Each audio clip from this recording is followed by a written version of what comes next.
There's a lot that comes with marriage. So, if you got that stability, you got that commitment and you got your shit together.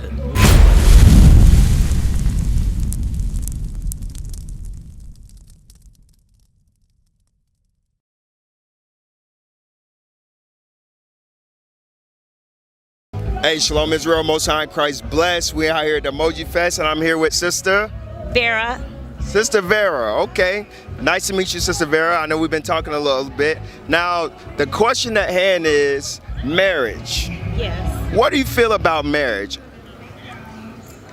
I love marriage. Okay. I love marriage. I love, especially marriage that has like strong spiritual headship or leadership in it. It's very grounding. I love it. Okay, so what does a biblical marriage look like then? Well, I guess a scriptural marriage looks a little bit similar to that, where you're in a relationship where the husband is head, he's teacher, the woman is more so probably she helps with teaching the kids or daughters. Okay. It looks like a relationship where the couple is subject to each other, not just necessarily a woman being submissive to the man, but man being head as basically kind of the rule breaker. Like if a decision and it has to be made and there's indifference, as the head, he would have final say so. Okay, you said a lot there. That's good though. So, whenever you say indifferent, or are you saying is there equality between the two, the husband and the wife? Is it 50-50? How does that actually look? I wouldn't say that there was equality, but I think... Wait. Explain that part, though. If there is a head, it cannot be equal.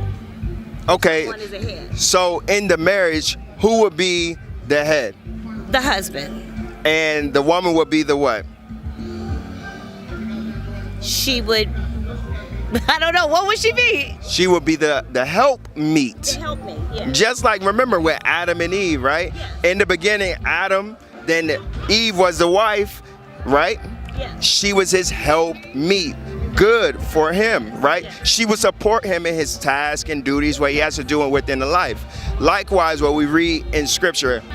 All right, let's show you. 'Cause remember, in the beginning, this was instituted. This was never supposed to have been out of order in marriage like our marriages are now today. Read.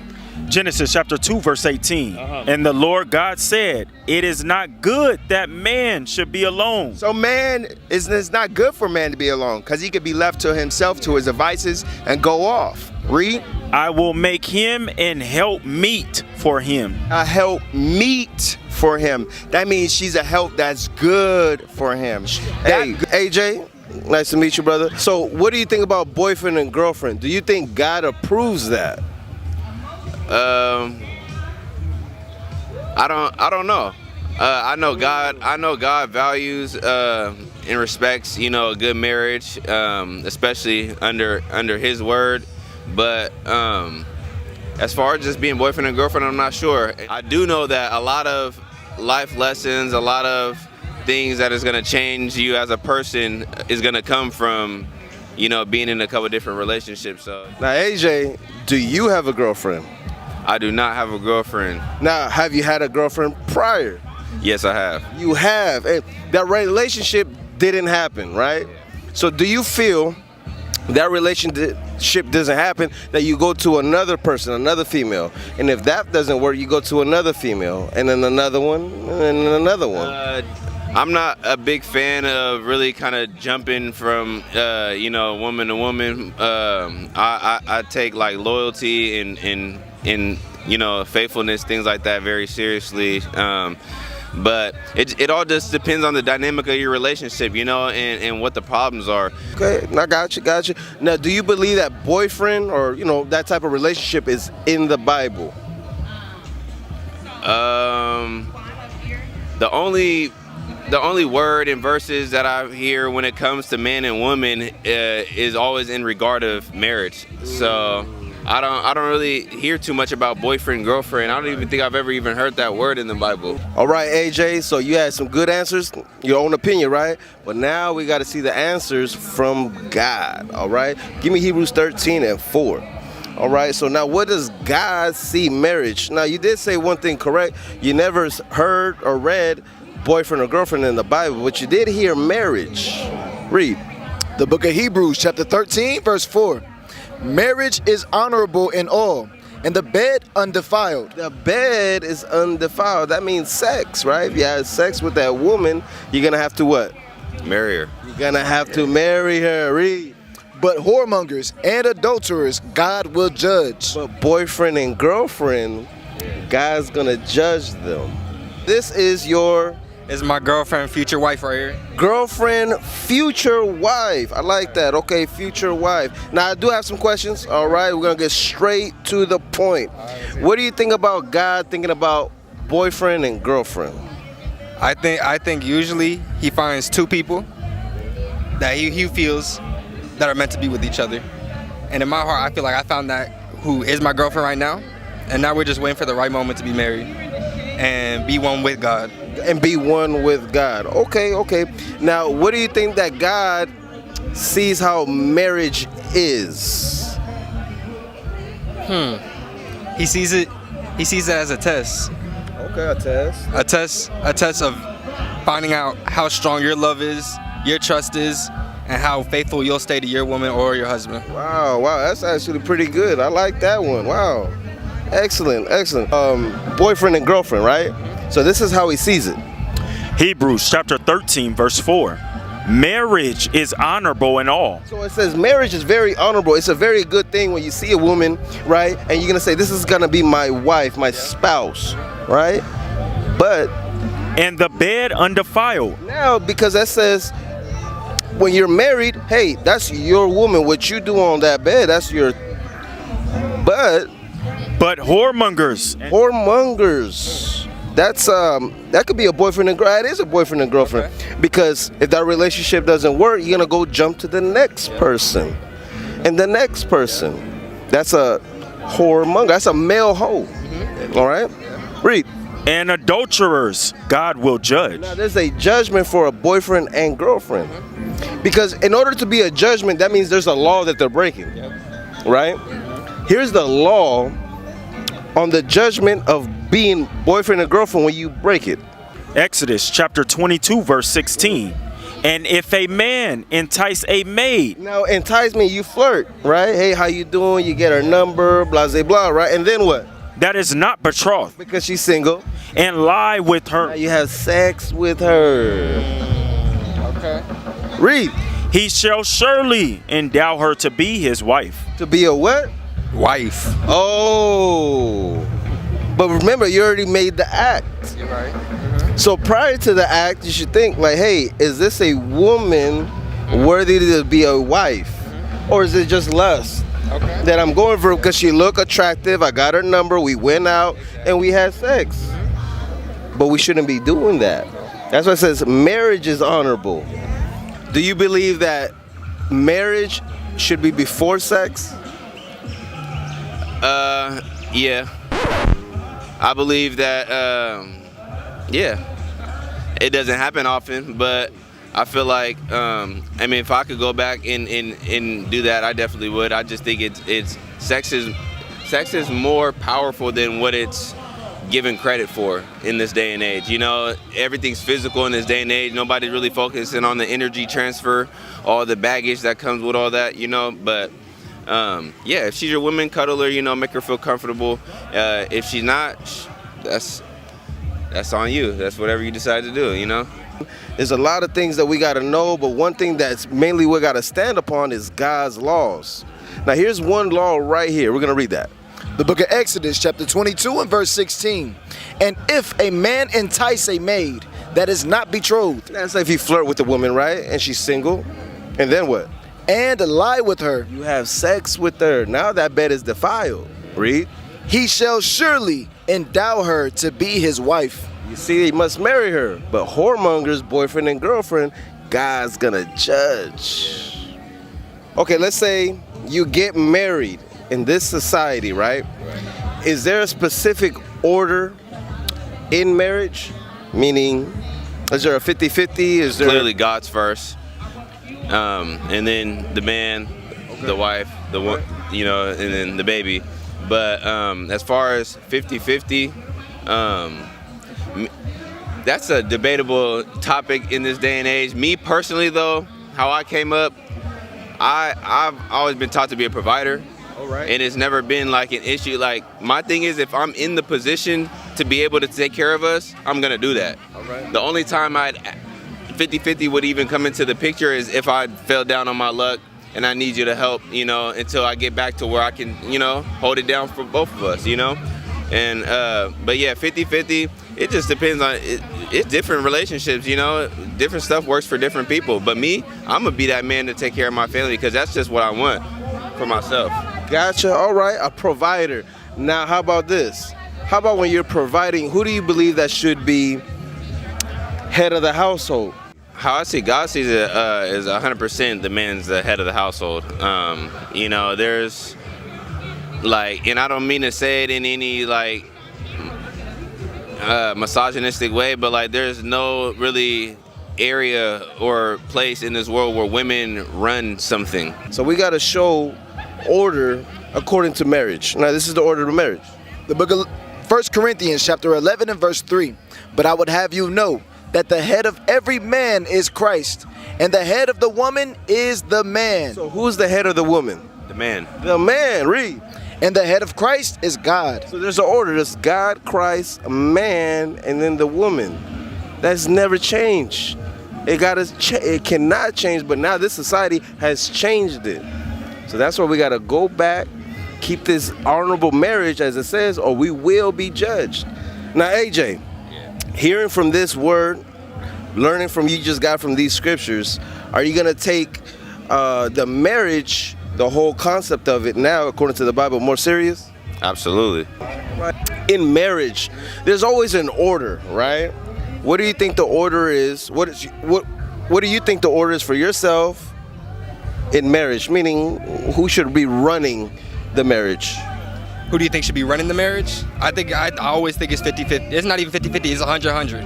100-100. Okay. Both parties get a say in everything. And you agree? Yes, I agree. So, now here's another thing. Now we get married, like yourself, right? You're gonna get married. There's gotta be a structure. Yeah. And the only structure that we can go with is according to God. Not no man, but God. So we're gonna read it to you, and I want to see if you can explain it to me. Okay. All right. 1 Corinthians chapter 11, verse 3. But I would have you know that the head of every man is Christ, and the head of the woman is the man, and the head of Christ is God. Okay, can you explain the order? I know it's a little bit, but see it. So, it was every man is the head of Christ. Let's read it again. Read it again. But I would have you know that the head of every man is Christ, and the head of the woman is the man. Okay, so head of every man is Christ, head of every woman is the man. Okay, so it goes the woman, man, Christ, and God. Okay. So you can't, there is no 50-50. Okay. So Sister Cynthia, we're out here, we're talking about marriage, right? How do you feel about marriage in our community? Is it successful? Like, how do you feel about it? I don't know how successful it is. I don't have too many friends that are getting married, or it's not really the talk so much anymore. I think it's like become less important like make it official with like legal papers than to just be with somebody that you want to be with. I see more of that than marriage. In that, we have to also be able to prove each other to know who that person is. Read this. 42 verse, yeah. Sirach chapter 42, Right there. verse 8, 7. verse 7. Deliver all things in number and weight, and put all in writing, that thou givest out or receivest in. That means you're supposed to get married and had certified paperwork. Not like, oh, we're gonna be to agree together. You know what I'm saying? Because that's what happens in our community. That's what you're stating, right?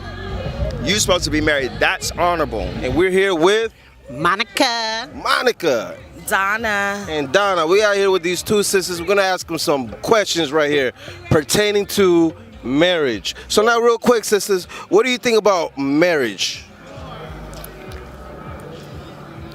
Commitment. Commitment. I think it's a beautiful thing. Commitment, beautiful thing. Now on these days, well, I got to ask you first, are you married? Of course. Are you married? I am a widower. Okay, excellent. Okay, single, married. Gotcha. Now, with previous experience, right, as a married woman, both of y'all with experience, what do you think about order in the marriage? Order. Like, is it a 50-50, 80-50, you know what I'm saying? What do you think a marriage should be?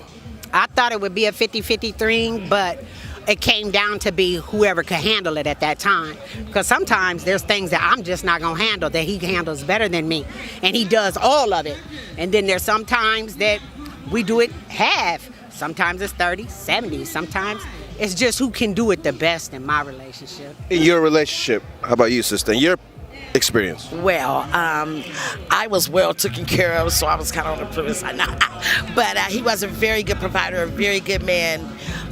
Rest his soul. I wish he was here. But he did teach me the heart of a hustle. So he really was that heart in my family that held us all together. So, would you say it was 50-50, or was he? He handled it all. He did the cooking, the cleaning. I worked. I was the legal one, you should say, but I worked, and everything was done when I got home. So. Gotcha. Now, okay, I got another question for you. For the young sisters out here, right? Those young sisters, y'all married already, all right? But I'm talking about these young sisters just coming in. Do you feel that they should be boyfriend and girlfriend? Should they be getting into that situation? Well, to tell you the truth, I'm old school. I believe that marriage should be an arranged situation, so there is no choice. You know, love is not this white picket fence, that this illusion that they have out here that marriage is. Marriage is all about commitment, being committed to stay in a relationship and deal with that other person unconditionally, to me. Okay, how about you, sister? Boyfriend and girlfriend? Yeah, I think they should slow down. No marriage at the time.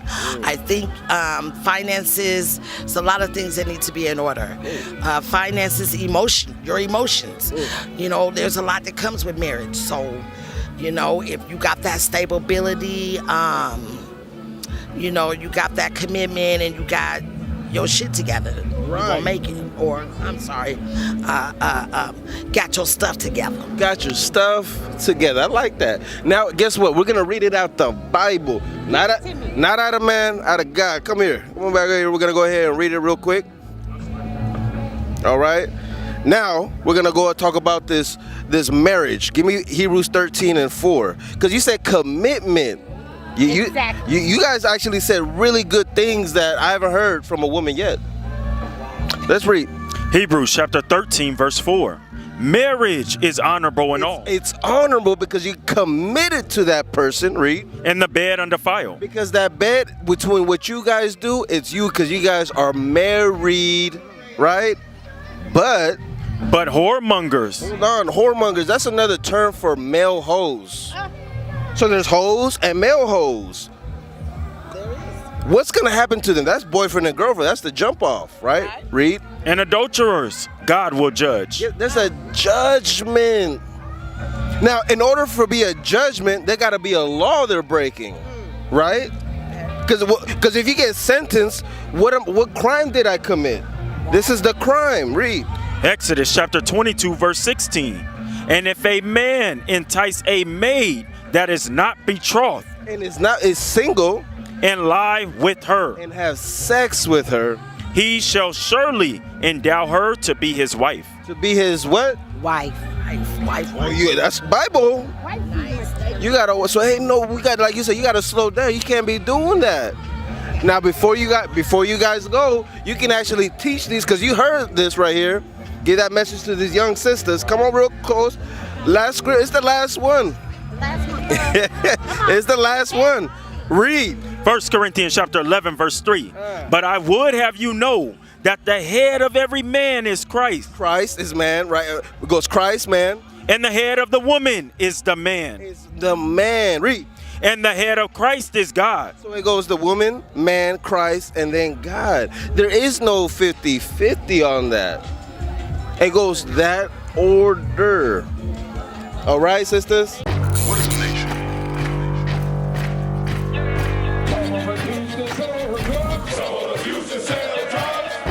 Nation is men leading by example.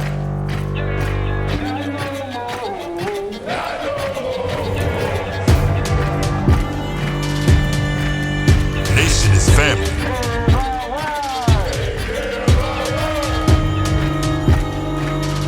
Nation is community.